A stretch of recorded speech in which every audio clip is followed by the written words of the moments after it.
Hello again, Internet. Do you recognize these? If so, then you're a returning customer to my channel. If not, I'll put a link to these down in the description. This is the first method I used for cutting holes in foam for making troop trays for miniatures. Now, if you've used this method, then you know firsthand that it is exhausting. You are going to cramp and die trying to do an entire tournament-sized army's worth of troop trays using these couplers and the cookie cutter method. So I put my thinking cap on and I came up with a better way of doing this. Something that I think a lot of you will appreciate, especially if you've tried it.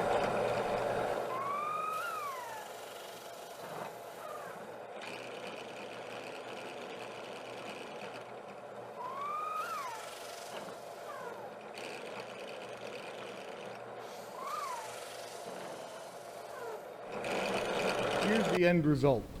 Nice, clean, even holes, close together, smooth core samples that, I don't know, you can find a use for. So how did I do it, you ask?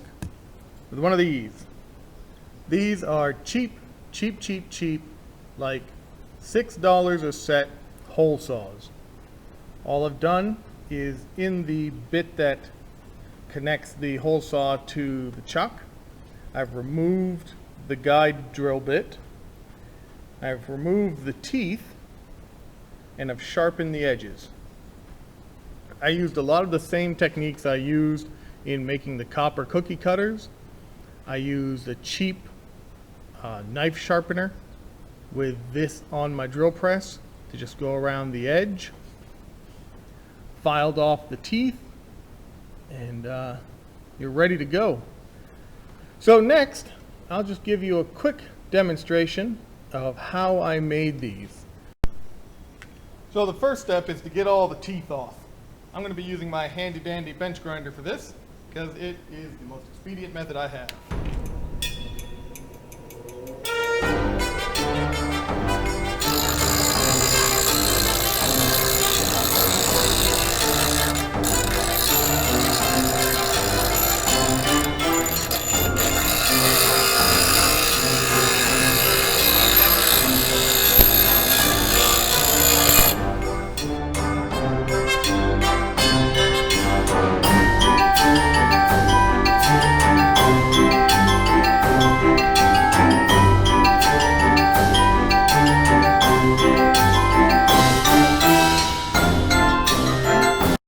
Now comes the hard part. Now we have to sharpen it. I'm going to be using a combination of tools. I'm going to be using my handy half-round file and this $3 knife sharpener, guaranteed forever, according to the handle.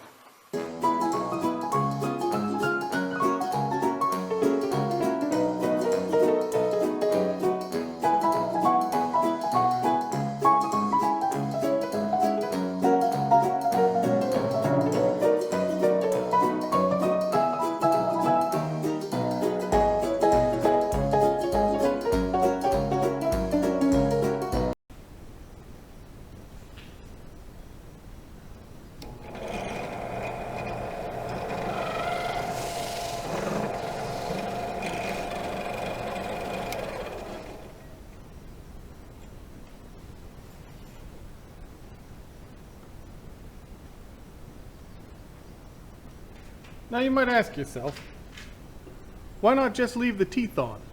I mean, they do a good enough job at cutting as it is. Why do we need to get rid of them?